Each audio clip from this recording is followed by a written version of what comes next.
Elías Sor no era un héroe, era un técnico, un especialista en reparaciones de alta profundidad, un hombre cansado que prefería el silencio del abismo al ruido del mundo.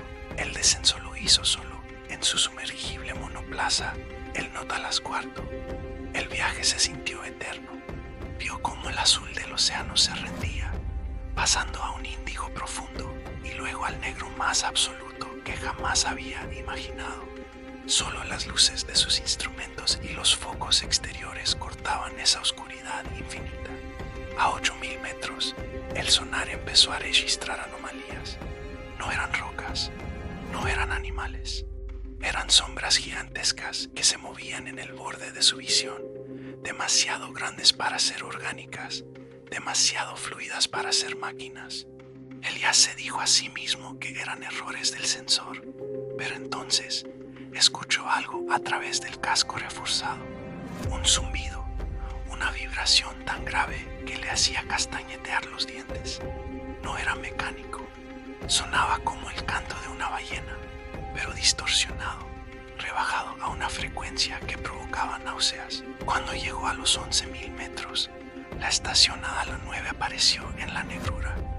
La estructura estaba intacta, no había señales de implosión, pero algo era terriblemente incorrecto. Las luces de la estación estaban encendidas, pero no eran los habituales LEDs blancos de seguridad.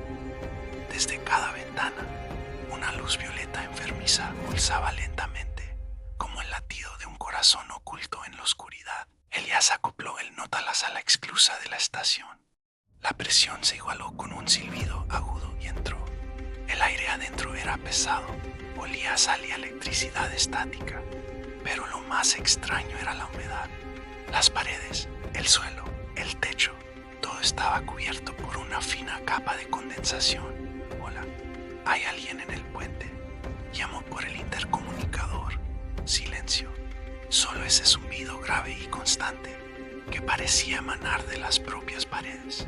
Avanzó por los pasillos vacíos. En la cafetería encontró platos de comida a medio terminar sobre las mesas. Un café derramado que nunca se secó. Era como si toda la tripulación se hubiera evaporado en mitad del almuerzo. En el laboratorio encontró las bitácoras del geólogo jefe. Las últimas entradas eran un delirio febril. Escribió: no estamos perforando roca, estamos tocando la puerta. El fondo no es suelo, es piel. Y luego, ellos no nadan, ellos flotan y nos están invitando a salir. Aterrado, Elías revisó las grabaciones de las cámaras de seguridad. Lo que vio le heló la sangre. En los vídeos, la tripulación no parecía asustada, parecían sonámbulos. Caminaban hacia las esclusas de salida, uno por uno, sin trajes de presión, con una expresión de paz absoluta en el rostro. Abrían las compuertas internas y el agua no entraba de golpe, entraba como una niebla densa y negra. La tripulación se dejaba envolver por ella, desapareciendo en la oscuridad líquida sin luchar. Elías comprendió. La estación no había sufrido un accidente. Había sido asimilada. Corrió de vuelta a la esclusa, pero el pasillo había cambiado. Ahora era más largo, como si se estirara ante él. A través de las ventanas reforzadas, vio que la oscuridad exterior ya no estaba vacía. Miles de pequeñas luces bioluminiscentes formaban patrones geométricos, como constelaciones submarinas. Y detrás de esas luces, algo se movía, algo inmenso. Un ojo del tamaño de la estación entera se abrió en la negrura y lo miró directamente. El pánico se apoderó de él. Corrió, pero el aire se volvía denso, casi líquido. Le costaba respirar. Empezó a alucinar. Vio a su hija, fallecida hacía años, de pie al final del pasillo, señalando una compuerta. Ven, papá. La voz no viajaba por el aire. Resonaba dentro de su cráneo. Aquí abajo no hay dolor. Aquí todos flotamos. Luchó contra la visión y se encerró en la sala de control principal. Intentó enviar una señal de auxilio. Mayday, Mayday. La estación está comprometida. Solicita extracción inmediata. La radio respondió, pero no era la superficie. Era la voz distorsionada del capitán de la estación. No hay superficie, Elias. El cielo es solo un mito que nos contamos para no tener miedo a la profundidad. Únete a nosotros. La presión es un abrazo. Elias miró los monitores. La presión externa estaba subiendo, pero la estación no se movía. El océano estaba apretando. La estructura de metal empezó a gemir. Los remaches saltaban como balas y el agua comenzó a filtrarse, no por grietas, sino atravesando el propio metal, como si las leyes de la física se estuvieran rompiendo. Su única oportunidad eran las cápsulas de escape en el nivel inferior. Tenía que atravesar la zona inundada. Encontró un traje de presión ligera y bajó las escaleras. El agua helada le llegó a la cintura y parecía moverse con voluntad propia, tratando de agarrarlo. En la sala de ingeniería se encontró con la tripulación. No estaban muertos. Flotaban en el agua, suspendidos. Sus pieles eran translúcidas, revelando órganos que brillaban con luz violeta. Ya no tenían ojos, solo cuencas vacías que emitían esa misma luz. Todos giraron sus cabezas hacia el unísono. El canto debe ser escuchado, dijeron a coro, sus voces burbujeando. Los empujó, nadando y arrastrándose hasta llegar a una cápsula. Entró, selló la puerta e inició el lanzamiento. Error, con puertas externas bloqueadas por obstrucción biológica. Miró por el visor.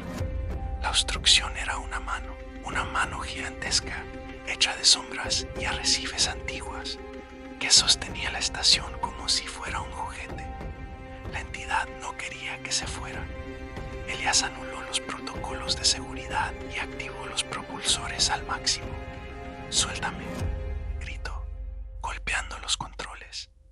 La explosión creó una onda de choque. La mano se retiró por el calor y la cápsula salió disparada hacia arriba a una velocidad suicida. El ascenso fue brutal. Perdió la conciencia varias veces, pero finalmente la cápsula rompió la superficie. El sol brillaba. El cielo era azul. El mar estaba en calma. Abrió la escotilla, llorando de alivio tras respiraba aire puro. Vio un barco de rescate a lo lejos y disparó una bengala. El barco se acercó. Elias sonrió. Lo había logrado. Pero entonces notó algo extraño. El sol no se movía. Estaba fijo en el cielo. Las nubes tenían patrones que se repetían, como un fondo de pantalla mal hecho. Y el mar no olía a nada. El barco de rescate llegó a su lado. Los marineros se asomaron por la borda.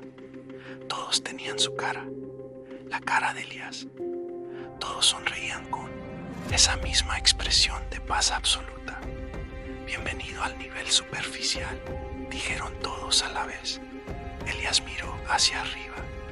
El cielo azul parpadeó como una pantalla vieja. Y por un instante, detrás de ese azul, vio la verdad. Seguía abajo, seguía en la oscuridad. Nunca salió. La entidad le había dado una ilusión perfecta para mantener su mente intacta mientras lo digería lentamente.